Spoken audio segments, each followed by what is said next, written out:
네, 오늘 예수님의 설교 12번째 시간입니다. 열매로 구별하라 라고 하는 제목으로 오늘 산상수훈 말씀 전합니다. 산상수훈 말씀 다음 주로 이제 마치게 되는데요. 그 다음부터 다시 또 우리 기도에 관한 것으로 그렇게 좀 살펴보며 기도의 시간들을 더 가지려고 합니다. 여러분 신앙생활 이 자리에 계신 분들은 10년, 20년 하신 분들이 아무도 없고요. 태어나면서부터 교회를 운명처럼 다녀야만 하는 목사님 자녀들이든 또 젊은 시절에 예수를 영접해서 신앙생활했던 그런 분들이 이 자리에 대부분 계십니다. 매 주일마다 저는 그런 생각을 해봅니다. 이 미국 땅에요. 한 7만 개, 6만 개 교회가 있대요. 만 단위는 왔다 갔다 하기는 하는데 교회들마다 성경을 가지고 하나님 말씀을 전합니다. 모든 교회들이 전 세계에 정말 개신교, 정통 개신교라고 하면 모두 그렇게 하나님 말씀을 전합니다. 여러분 그러면 그 하나님의 말씀을 들은 사람들이 다 잠을 자고 있을까요? 잠을 자는 것도 아닙니다. 다 귀 기울이는데 왜 이렇게 세상은 잘 안 변할까요? 교회는 왜 잘 안 변할까요? 스스로를 돌아보면서도 우리에게 잘 안 변하는 부분들이 있다라고 하는 것을 우리는 잘 압니다. 그래서 어떤 분은 심하게 얘기합니다. 사람은 절대 안 변한다. 제가 그러죠. 사람이 안 변할 것 같으면 내가 목사를 물론 콜링은 하나님이 주셨지만 저는 콜링의 전제가 사람은 변한다라고 하는 그러한 전제에서 우리가 사역을 한다 이렇게 보는 거죠. 안 변하는 부분이 있습니다. 그런데 우리는 사람은 변한다라고 하는 것에 우리는 포션을 두고 그렇게 가는 거예요. 예수님의 제자들이 그랬습니다. 겁장이들이었는데요. 어느 날 그들이 성령을 체험하자 그들의 인생이 바뀐 것입니다. 성경에 몇 줄 자기의 이름이 나오느냐 안 나오느냐 그거에 관심이 없었다라고 하는 것입니다. 복음 전하는 자로 그렇게 살려고 노력했다라고 하는 것이죠. 신앙생활은요, 그러고 보면 끊임없이 배움과 훈련의 연속인 것입니다. 성경 말씀을 통해서 주일 설교를 통해서 배우고 교제를 통해서 또 배우고 우리는 또 훈련해야 됩니다. 그래서 대그룹의 모임이 필요하고 소그룹의 모임이 필요한 것입니다. 그렇게 살면서 남의 삶도 우리는 함께 들여다보면서 그렇게 가야 되는 거죠. 그런데 우리가 다 아는 것이 있습니다. 나 역시도 신앙생활을 하면서 갈등이 있다라고 하는 거예요. 어떤 부분에서 갈등이 있습니까? 말씀은 아는데 이 말씀에 아는 것과 행동이 이렇게 합치되지 않을 때 갈등이 온다라고 하는 것입니다. 삶이 따라주지 않기 때문입니다. 때로는 그 삶이 따라와야 되는가 하는 것까지도 우리는 고민 안 하고 그냥 넘어갈 때도 있습니다. 항상 기뻐하라, 쉬지 말고 기도하라, 범사에 감사하라 이렇게 하나님 말씀하셨지만 거기에 대해서 우리가 똑바로 반응하지 않기 때문에 우리는 요즘 다시 밴드를 만들어서 오감사 운동을 하는 것입니다. 범사에 감사하라 라고 하는데 감사가 잘 안 되거든요. 그래서 한번 실천해 보자는 것입니다.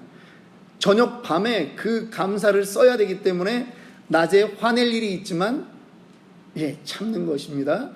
위험하게 다른 차가 새치기에 들어오지만 감사해야 되기 때문에 참는 그러한 때도 있습니다. 야고보서에는 2장에 야고보 사도는 그래서 이렇게 말합니다. 행함이 없는 믿음은 곧 죽은 믿음이다 라고 말합니다. 예수님도 우리의 믿음에 대해서 행함을 강조하셨습니다. 오늘 우리가 읽었던 이 7장 13절부터 마지막 절까지의 부분을 가지고 많은 주석가들은 이제 설교의 본문은 끝났다라고 말씀하고 있습니다. 그러면 이제 뭐냐? 설교의 적용이라고 하는 거죠. 13절부터 설교의 적용이 들어간다, 그렇게 말씀하는 것입니다. 그렇게 해석하는 것입니다. 적용 부분이고 결론 부분인 것입니다. 그래서 예수님은 강한 어투로 우리에게 말씀합니다. 좁은 문으로 들어가라. 한번 따라하겠습니다. 좁은 문으로 들어가라.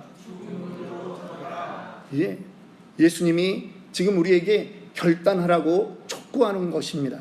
좁은 문으로 들어가라. 넓은 문이 있다라고 하는 거죠. 멸망으로 인도하는 문은 그 길이 넓어 그리로 들어가는 자가 많고, 생명으로 인도하는 문은 좁고 길이 협착하여 찾는 자가 적다라고 말씀하고 있습니다. 오늘 우리는 이 산상수훈 전체가 하나님의 백성, 예수님의 제자들을 향한 그러한 말씀인 것을 우리는 잘 알고 있습니다. 하나님의 나라를 이룰 것인가? 아니면 사탄의 나라를 이룰 것인가? 세상의 문화로 따라갈 것인가? 아니면 하나님 나라의 문화로 따라갈 것인가? 결정하라고 하는 것입니다. 예수님은 그 길에 중간이 없다라고 분명히 말씀합니다. 두 길밖에 없습니다. 좁은 길이 있고 넓은 길이 있습니다. 이어지는 말씀에는 두 선지자가 있어요. 두 선생이 나옵니다. 선한 선생이 있고 거짓된 선지자가 있다라고 하는 것입니다. 예수님이 그 다음에 후반부에서 또 말씀하는 것이 있습니다. 말만 하는 사람이 있고 행동하는 사람이 있다라고 하는 것이. 마지막에는 두 기초가 있는데 모래 위에 세운 집이 있고 반석 위에 세운 집이 있다라고 하는 것입니다. 예수님은 지금 계속 이 행동을 촉구하기 위해서 두 가지에 대비되는 것을 가지고 말씀하고 있어요. 여러분, 오늘날 저는 기독교의 많은 문제 중에 하나가 우리 교회 안에도 혼합주의가 너무나 많이 들어와 있다라고 생각하고 있습니다. 사실은 조금만 혼합주의적인 것을 우리가 받아들이면 세상 살기 편합니다. 신앙생활하기 편합니다. 그런데 주님은 그렇게 말씀하고 있지 않아요. 중간은 없다고 말하는 거예요. 두 길만 있어요. 두 길만 있어. 넓은 길이 있고 좁은 길이 있어요. 시편 1편 우리가 잘 아는 말씀입니다. 그래서 시편 1편에도 우리가 이제 10월 달에 시편 1편과 시편 121편 두 말씀을 좀 암송하자 그렇게 해놨는데, 복 있는 사람이 가는 길이 있는 거예요. 그리고 악인이 가는 길이 있다라고 하는 것입니다. 중간길은 없습니다. 그런데 이 길에는 이정표가 없어요. 써 있는 게 없어요. 그런데 우리는 본능적으로 알게 돼 있다라고 하는 거예요. 좁은 길은 어떤 길인가? 좁은 문은 어떤 문인가? 우리의 본능이 알잖아요. 어떤 문이 좁은 문이에요? 어떤 길이 좁은 길이에요? 예, 내 본능이 원하지 않는 길이 좁은 문이고 좁은 길이에요. 협착한 길이에요. 아주 비좁아요. 사람들은 전부 다 이 육신을 입고 있는 동안에는 편한 것 좋아합니다. 그래서 그렇게 살아가려고 노력합니다. 그래서요, 고민하지 않고도 갈 수 있는 길이 있다면 그것은 악인이 가는 길일 것입니다. 고민하지 않고도 갈 수 있는 길이 있다면 그것은 넓은 길일 것입니다. 입구만 다르지 않습니다. 도착점도 달라요. 도착점이 어떻게 다릅니까? 좁은 길로 가는 사람은 생명의 길에 가서 도착을 하게 되고요, 넓은 길로 가는 사람은 멸망으로 가게 되는 것입니다. 주님은 이것을 우리에게 분명히 말씀하고 있어요. 여러분, 그냥 넓은 길로 가다가 인생 맨 마지막에 주님 영접하면 되지 않을까? 많은 분들이 그렇게 얘기합니다. 그런데요, 그거를 성경은 뭐라 그러냐? 불 가운데서 받는 구원이라고 얘기해요. 디모데전서 4장 8절에는요, 육체의 연단은 약간의 유익이 있으나 경건은 범사에 유익하니 금생과 내생에 약속이 있느니라. 우리가 오늘 이 자리에 나와 있는 것이 오늘 이 땅에서는 물론이요, 우리의 내세 천국에서도 오늘 우리의 이 경건의 연습, 말씀에 따라서 살아보려고 몸부림치는 이 연습은 천국에서도 유의미하다라고 하는 것입니다. 그러니까 그냥 정말 은혜를 입어서 죽기 전에 병상에서 예수를 영접하는 것, 예, 물론 은혜죠. 그러나 차원이 다르다라고 하는 거예요. 천국을 그냥 좋은 정도로만 그렇게 보시면 안 돼요. 하나님이 그 정도라면 너희 그냥 예수 믿었으면 됐다 이렇게 말씀하지 경건의 연습을 하라고 그렇게 말하지 않았을 것입니다. 예수님은 우리에게 지금 말씀하고 있습니다. 선택해라, 결정해라. 많은 사람들이 가는 길로 갈 것이냐, 아니면 정말 비웃음 받지만 좁은 길로 갈 것이냐. 오늘 이 자리에 계신 분들에게는 이미 좁은 문으로 들어가고 좁은 길로 가는 그러한 길을 내디뎠음을 믿습니다. 오늘 13절 14절에 보니까 멸망으로 인도하는 문은 크고 14절에 보니까 생명으로 인도하는 문은 좁고 누군가 알려주는 사람이 있다라고 하는 거죠. 인도하는 사람이 있다라고 하는 거죠. 이어지는 말씀입니다. 거짓 선지자들을 삼가라. 양의 옷을 입고 너희에게 나아오나 속에는 노략질하는 일이라. 여러분, 길을 인도하는 사람이 있는데 거짓 선지자들은 넓은 문을 인도하는 것입니다. 우리를 현혹시켜요. 그래서 예수님이 말씀하는 것입니다. 거짓 선지자들을 삼가라. 거짓 선생을 삼가라. 오늘날로 말하면 거짓 목사들 삼가해라 라고 하는 말입니다. 기독교 역사에는 과거나 현재나 아니 예수님 당시에나 지금 역시 마찬가지로 예수님이 오실 때까지 끊임없이 거짓 교사들, 거짓 선지자들이 있기 마련입니다. 대표적으로 예레미야 시대에 예레미야가 살던 그 나라의 그 정부 아래에도 예레미야가 있었지만 자기도 하나님의 말씀을 들었다라고 하는 그런 거짓 선지자들이 있었습니다. 그들은 뭐라고 말합니까? 평강하다, 평강하다, 평강하다를 외치는 그런 사람들이에요. 예레미야가 말하죠. 그들은 평강하다, 평강하다 외치지만 평강은 없을 것이다 라고 말하는 거예요. 그들이 어떻게 합니까? 예레미야의 따귀를 때립니다. 그래서 예레미야는 내가 이젠 더 이상 이 옥에까지 갇히는 이 수치를 당하면서 내가 더 이상 말씀 안 전하겠습니다. 그러는데 그는 하나님의 부름받은 종이거든요. 예레미야 20장 9절에 내가 다시는 여호와를 선포하지 아니하며 그의 이름으로 말하지 아니하리라 하면 참고 있으면 나의 마음이 불붙는 것 같아서 골수에 사무치니 답답하여 견딜 수 없느니라.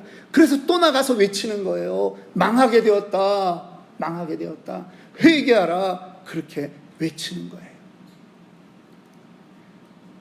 여러분, 예수님 당시에도 예수님이 제자들을 파송합니다.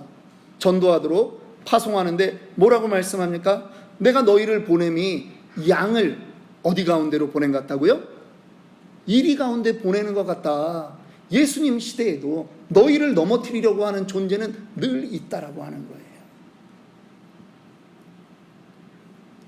베드로 사도도 베드로전서에서 그러한 거짓 선지자들의 가르침에 대해서 말하고 있습니다. 조심하라라고 하는 거예요. 그런데요, 우리가 누가 거짓 선지자고 누가 참 선지자인지 우리가 눈으로 판단하기가 여간 어려운 것이 아닙니다. 다 비슷비슷하거든요. 그 당시 예수님 때도 선지자들은 어떤 복장을 입었냐 하면 에스네파 같은 사람들, 광야에서 있는 사람들, 약대 털옷을 입었어요. 그 옷만 봐도 저 사람이 랍비구나, 저 사람이 뭔가 하나님으로부터 깨달은 사람이구나 라고 하는 것이 있다라고 하는 거예요. 오늘날 우리로 말하면 목사 타이틀이 있다라고 하는 거예요. 그러니까 이 사람은 뭔가 다르겠지라고 사람들이 무방비 상태로 간다라고 하는 거예요. 그런데 예수님 후에 우리 주후 100년경에 기록된 디다케라고 하는 책에 보면 참된 선지자를 존경하라 라고 말하고 있어요. 그런데 거짓 선지자의 모습들을 어떻게 표현하고 있는가 잠깐만 좀 살펴보려고 합니다. 거짓 선지자들은요, 이런 사람들이에요. 말씀을 전하고 나에게 돈을 달라라고 요구하는 거예요. 기도해주고 돈을 달라고 요구한대요. 그러니까 이 사람은 말씀을 전하고자 하는 게 목적이 아니었던 거죠. 기도를 하려고 하는 것이, 기도해 주려고 하는 것이 목적이 아니었던 거죠. 돈을 받아야 되는 게 목적인 것이었죠. 그리고 거기에는 이런 말도 나옵니다. 그 사람이 사흘을 머물면 거짓 선지자다. 무슨 말이냐면 다 그 당시에 식민지 하에서 이미 AD 70년에 로마의 티토 장군에 의해서 예루살렘 성이 완전히 회파되지 않습니까? 돌 위에 돌 하나 남지 않고 완전히 멸망했습니다. 그러니까 그 어느 곳에 사는 유대인이건 간에 다 어렵단 말이에요. 또 그 당시에 이 예수교라고 하는 이 교가 정말 마음 편하게 그렇게 믿을 수 있는 종교가 아니었던 거죠. 늘 힘든 거예요. 그런데 그 공동체에 와서 말씀 전하고 거기에 몸이 아픈 것도 아닌데 신세를 계속 지는 거예요. 그래서 3일 이상 머물면 거짓 선지자로 판단해도 괜찮다. 그렇게 말해요. 그들의 성품이 배려심이 없다라고 하는 거죠. 그들의 성품이 그 양을 가르칠 줄은 아는데 양에게 빌붙어서 신세지는 그러한 모습이었다라고 하는 거예요. 그래서 오늘 본문은 우리에게 말하고 있는 것입니다. 열매를 보라라고 합니다. 나무는 비슷비슷해가지고 뭐가 무슨 나무인지 모른다라고 하는 거죠. 요즘 애들은 별을 쌀나무라고 부른다면서요. 본 적이 없어가지고. 저도 미국에 와서 캘리포니아 쌀이 그렇게 맛있다는 얘기는 많이 들었는데 아무리 여행을 해봐도 어디 벼농사하는 데를 못 보는데 어디서 캘리포니아 쌀이 그렇게 많이 나온다는지 내가 잘 모르겠어요. 그런데 어쨌든 아니 벼를 보면서 벼와 피를 구별합니까? 여러분들은 할 수 있어요? 저도 농사를 안 져봐서 잘 모르겠어요. 근데 주님도 야야야 그거 지금 뜯지 마라. 지금 다 골라내려고 하지 마라. 그런 말씀하는 거예요. 너무나 구별하기 어렵다라고 하는 거예요. 무슨 얘기냐면 외면으로 봐서는 참 교사인지 거짓 교사인지 잘 모른다라고 하는 거예요. 그래서 시간이 필요하다라고 하는 거죠. 열매를 보면 안다라고 하는 거예요. 저희 집에 처음 이사를 왔는데 집 앞에 나무가 하나 있었어요. 그런데 이 나무가 저는 무슨 나무인지 모르겠더라고요. 그 오신 분들마다 물어봤어요. 그랬더니 어떤 분은 라임 나무라는 거야. 그래서 라임 나무인가? 뭐 그런가 보다. 또 어떤 분은 또 무슨 하여간 뭐 다 오렌지 계통의 뭐 그런 건데요. 또 다른 이름을 대면서 그런 나무일 거라고 얘기를 해주시더라고요. 근데 나중에 알았어요. 열매가 다 익고 나서 잘라보니까 맛있는 오렌지 나무였어요. 열매가 열리니까 알겠는 거예요. 여러분, 하나님이 여러분들에게 물으실 거예요. 너의 열매는 무엇이냐? 심지어 하나님이 우리가 천국에 가면요, 여러분 모두에게 너희들은 치노밸리 아름다운 교회에 있을 때 무엇을 했느냐라고 질문하실 거예요. 심판을 그거로 받아요. 왜냐하면 교회도 심판받거든요. 요한계시록 보세요. 교회가 책망받잖아요. 칭찬도 받고. 그런데 교회 공동체 안에 있는 모든 성도 한 사람 한 사람도 거기에 소속되어 있기 때문에 나는 여기 그냥 잠깐 이름만 올리고 있었어요. 그렇게 변명이 안 된다는 거예요. 너의 열매는 뭐냐? 하나님이 물으신다라고 하는 거예요. 두려운 거죠. 두려운 거예요.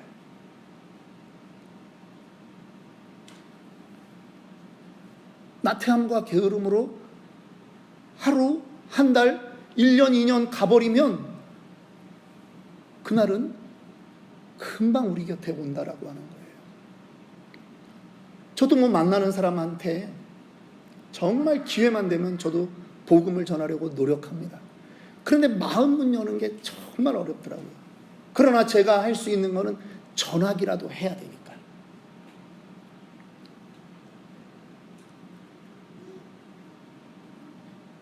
여러분, 오늘 하나님이 우리에게 너의 열매를 보자 라고 물으실 겁니다. 여러분, 떨리는 마음으로 이 주님이 우리에게 행동을 촉구하는 이 말씀에 우리가 답해야 될 줄 믿습니다. 우리 장 목사님 올라오셔서 우리 찬송 하나 하고 우리 다시 한번 좀 기도했으면 좋겠습니다.